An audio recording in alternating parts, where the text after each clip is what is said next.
Today is the 25th of January 20, and I'm in our home in Gomba.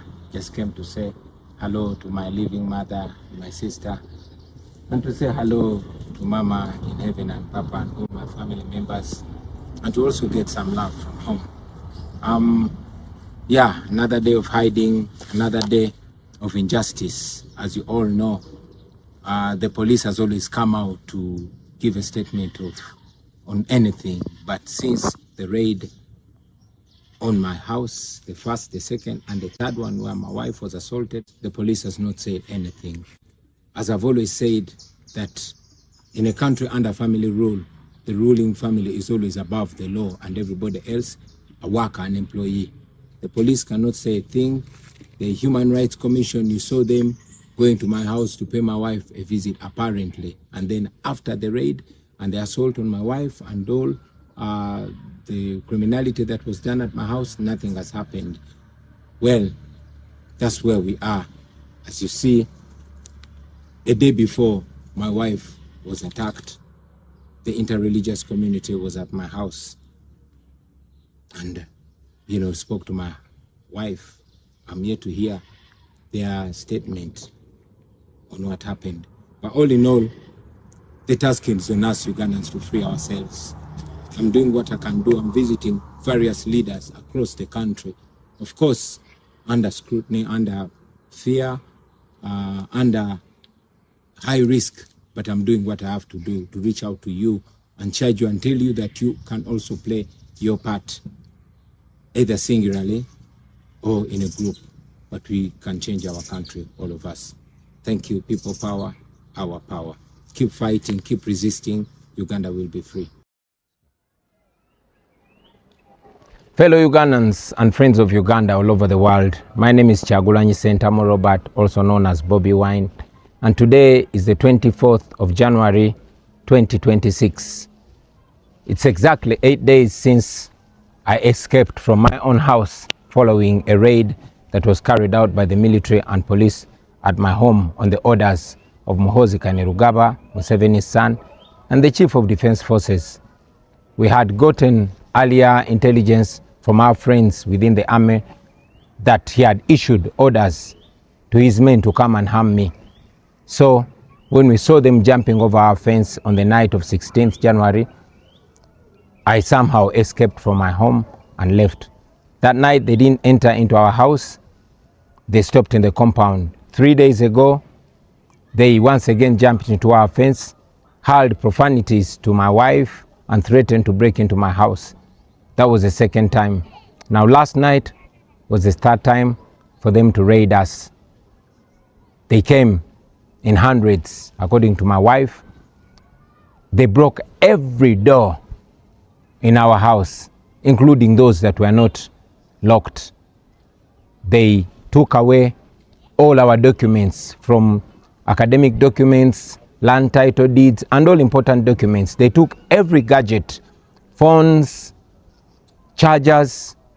They took our internet system. They even took all the laptops, including children's school laptops.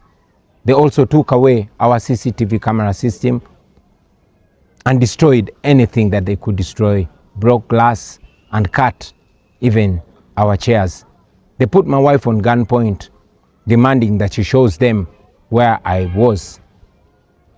They even forced her to remove the passwords from her phone and our laptops, but she refused. Well, these and many things that Museveni's regime is doing through his son and his other people are not signs of strength. These are signs of weakness. If Museveni claims that he won the election, why is he panicking? Why is he doing all manner of terrible things? Why is he harassing people? Why is he harassing me and my family? Those are signs of shame. Those are signs of illegitimacy.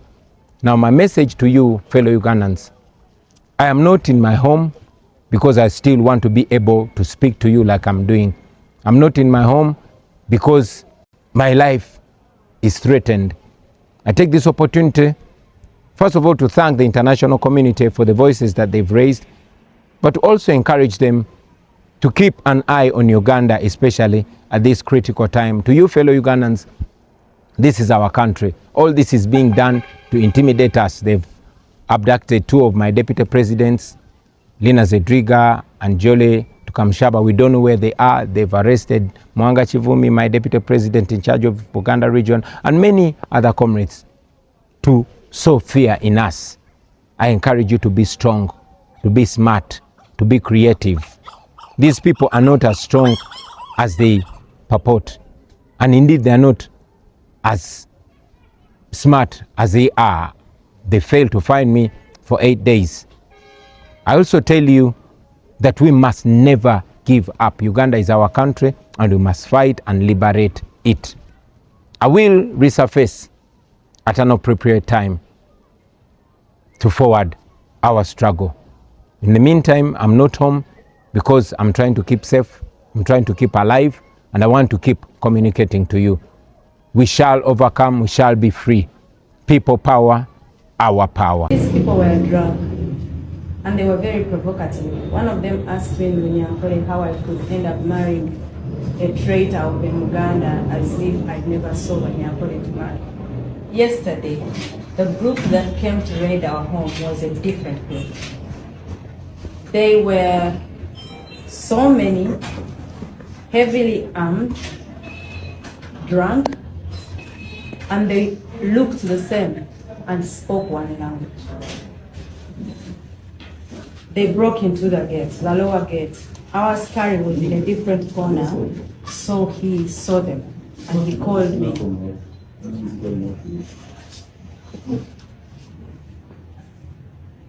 Our askari saw them and called me. I had already gone to bed. I was just preparing to read like one page of my life and then sleep. The askari called me and said, "These men are many and they are coming in this time."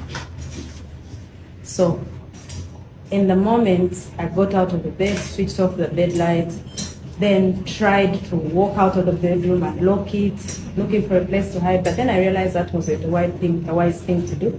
I opened the bedroom again, went in, opened the balcony room to make a video of at least some evidence of these people were coming in.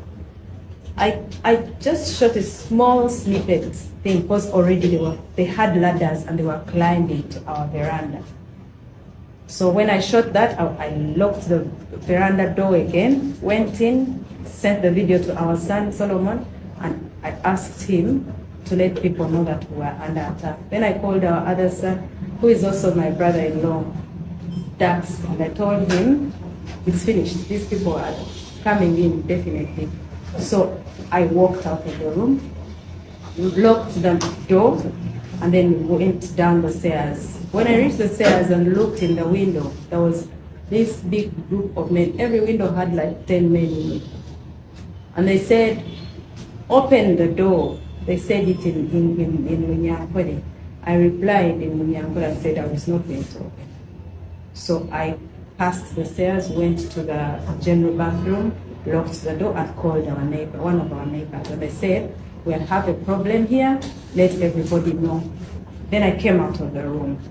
When I came out of the room, they were already coming into the sitting room. They had finished breaking everything. There were so many, very many. They went to all directions of the house. Ceiling, rooms, kitchen, outside in the compound, on the verandas, my bedroom, kids' bedrooms, bathrooms, everywhere. They were everywhere. They were very many.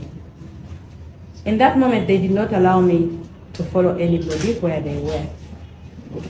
One of them told me to give them my phone. He came and sat behind me, told me, "Give me your phone." I gave it to him from this angle. He put it in front of me and said, "Give me the password," in Runyankore. And I said back, "I'm not giving you the password." He said, "You're going to give me the password." And I said, "I'm not going to give you the password." He left, went outside on the veranda, came with other 4 men. So when he came back, he went in the same position where he was. He lifted me by the trousers.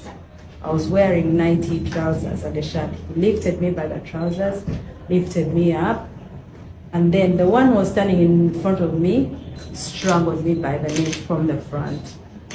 And then he told me, give me the password. And I told him in his face, I will not give you the password. The one who was behind here pulled my shirt. So now I was between two men. One was strangling me and one was pulling my shirt from there. And you know how the button chokes you here? So the button was choking me. I kicked the man who was in front of me. And when I kicked him in someplace very hurtful, and he walked away, then this one pulled me and all the buttons broke. Then he stayed with the shirt in his hands. So I walked across the room naked. Now, in that room, there were so many men. Some of them just shied away and looked to the side. Some of them kept looking, and there was one sober one. And he said in Uganda, nedda, Mama, I'm not busy. They sat here, yambale. It was on the floor. One of them picked it and said, wanike mikono. Oyambale sat. And I said, no, give me the shirt, I'll dress myself up. He gave it to me. In that moment, the other guy who took my phone and who had my shirt who tore my shirt in the beginning, came back and held me by my hair. It was plaited like this last night. He held me by my hair and pushed me all the way up to a pole across in the sitting room.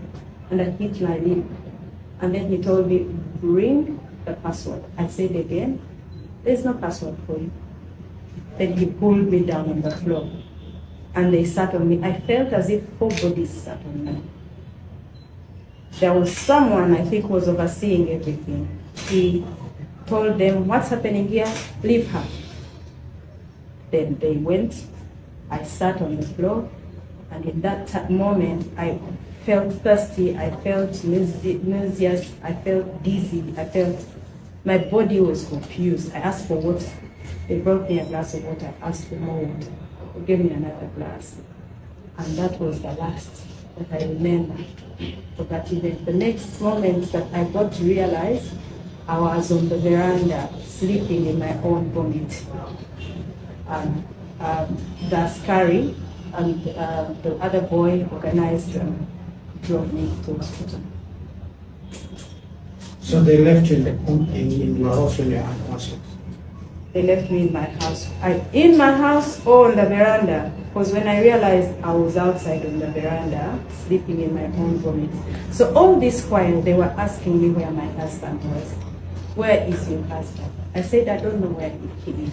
They asked me, did you think you'd bring your brother here to run on Kampala MP and win? That's not how you come and conquer it. I don't have a brother that ran for any position. They kept asking the askari, where are the children? They beat him. Beat him here on the face. He has another cut on the head. They asked him where the children, he said he didn't know. They asked him where the basement was. Where is the basement? He said, I'm new here. I don't know if there is even a basement here. So they collected everything. Phones, laptops, electricity, chargers, AirPods, anything electrical. They took away our camera system. They went to the city, picked it, broke everything down, left us in the dark. I went. Do you think this man could have been sent to General?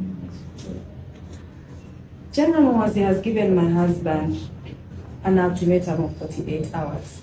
Sometime 3 days ago now. Okay, it's past 48 hours. And he told him to come out of the latrine if that's where he was hiding. Then he said, I am looking for you, and when I find you, I'll treat you the way they treat, was it rebels? Was it Outlaws? Outlaws, yes, outlaws. So, if someone threatens you to that extent, and they are in an office of power, and they're in control of the army and all the army outfit, how could you say they're not the one that saved those people? What message do you have for your husband? Wherever he is, he should just do his thing. He shouldn't worry about me. As soon as the doctor says I am good to go, I'm going back to our home. relax. I am going to be fine. I shouldn't be the reason you leave. You're hiding. You should come at your own timing and when you feel safe. Otherwise, I'm okay.